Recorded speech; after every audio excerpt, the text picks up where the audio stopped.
I'm not from China.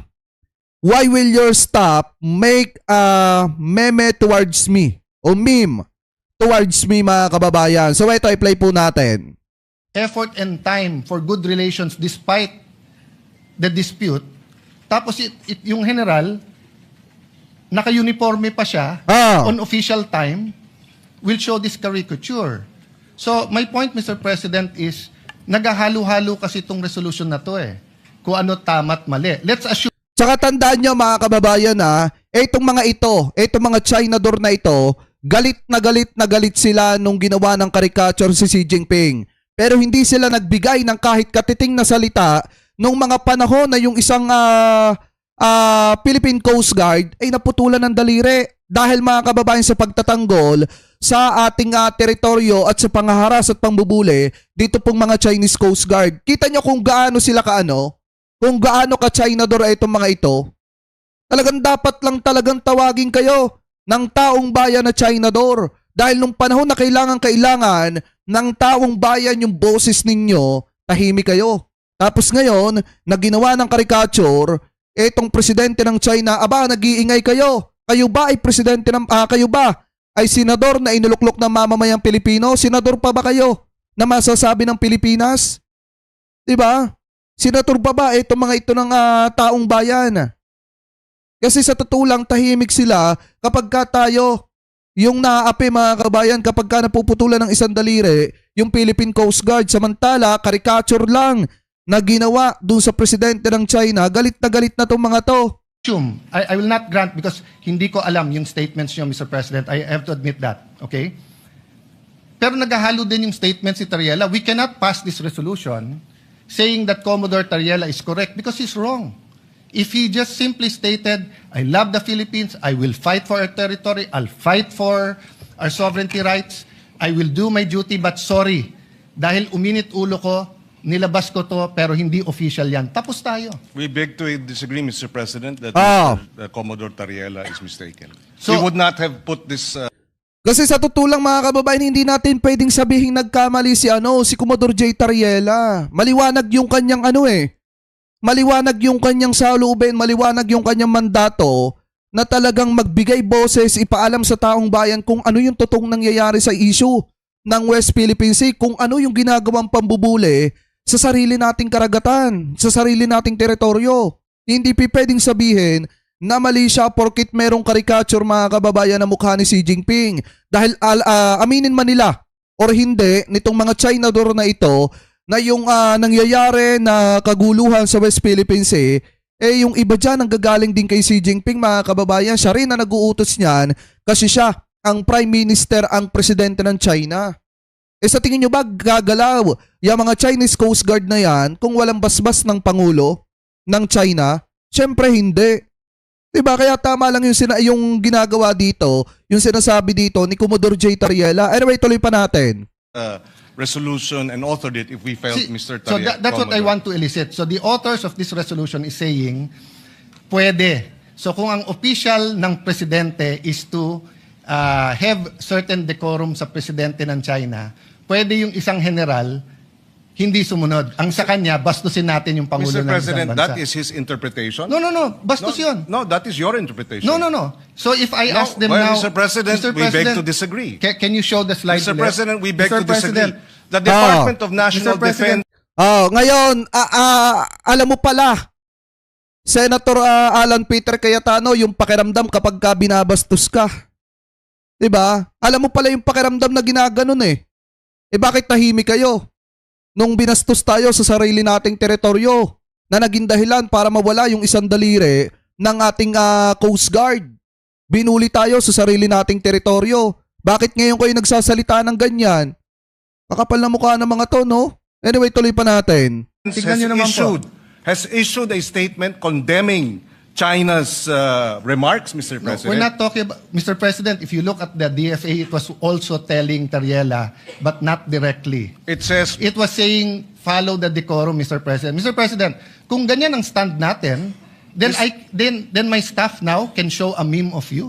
Mr. President, Mr. President, dito ba sa, let me ask that question. Mr. President, I am not from China. Why will they put a meme? Why will your staff put No, a it's meme not about towards me? China. It's about the You're Oh. comparing apples Mr. and President, oranges, no, Mr. no, no, no. President. You are simplifying what Session is is a suspended for 1 complicated minute. na international. Oh, di ba? Iyak! Pangulo na- Iyak si Alan Peter Cayetano nung hindi manalo kay Senator Kiko Pangilinan, personalin. Ano yung sabi ni Alan Peter Cayetano nung hindi siya manalo kay Senator Kiko Pangilinan? Gusto mo utusan ko yung staff ko na gumawa din ng meme na pumapatungkol sa'yo? Kung ginaganyan niyang presidente ng China, gusto mo utusan ko din yung staff ko na gumawa ng meme na ganyanin ka din? Diba mga kababayan, galawan ng pikon at bastos yan. Di ko nga alam kung bakit nanalo yan eh. Sa bagay, nang budo lang naman yan kung bakit nanalo yan. Kung hindi niyan pinangakuan ng 10,000 bawat pamilyang Pilipino, yung mga kababayang Pilipino po natin, hindi naman mananalo yan. Diba? Anyway, tuloy pa natin mga kababayan. Ito ata yan oh. We cannot pass this resolution saying that Commodore Tariela is correct because he's wrong. Ito pala yan mga kababayan. Ito pala yan yung maliwanag. He just simply stated, I love the Philippines. I will fight for our territory. I'll fight for our sovereignty rights. I will do my duty, but sorry. Dahil uminit ulo ko, nilabas ko to, pero hindi official yan. Tapos tayo. We beg to disagree, Mr. President, that Mr. Commodore Tariela is mistaken. Oh. We would not have put this resolution and authored it if we felt See, Mr. so Tariela. that's what I want to elicit. So the authors of this resolution is saying, pwede. So kung ang official ng presidente is to have certain decorum sa presidente ng China, pwede yung isang general hindi sumunod. Ang sa kanya, bastusin natin yung Pangulo Mr. ng President, isang that bansa. is his Oh. interpretation. No, bastos yun. No, that is your interpretation. No. So if I No, ask them well, now... Mr. President, we beg to disagree. Can you show the slide Mr. ulit? President, we beg Mr. to disagree. President, The Department of National Mr. President, Defense tignan nyo naman po. has issued a statement condemning China's remarks, Mr. No, President. we're not talking, Oh. Mr. President, if you look at the DFA, it was also telling Tariela, but not directly. It says, It was saying, follow the decorum, Mr. President. Mr. President, kung ganyan ang stand natin, then my staff now can show a meme of you. Mr. President, Mr. President, dito ba sa, let me ask that question. Mr. President, I am not from China. Why will they put a meme? Why will your staff put No, a it's meme not about towards me? China. It's Oh! about the You're comparing Ano? apples Mr. and President, oranges, no, Mr. no, no, no. President. You are simplifying what Session is is a suspended for 1 minute. complicated na international dispute. We cannot pass this resolution. Di ba mga kababayan? Halatadong piko na itong si Cayetano eh. Basta hindi kinakaya mga kababayan, alam nyo galawang DD shit talaga itong mga to. Galawang anak ng karton. Pag hindi kaya sa debate, talagang mamemersonal ad hominem. O ngayon, nung hindi niya kinakaya sa debate mga kababayan, uutusan daw niya yung kanyang staff na gawa ng meme. Ipakita yung meme ni Senator Kiko Pangilinan.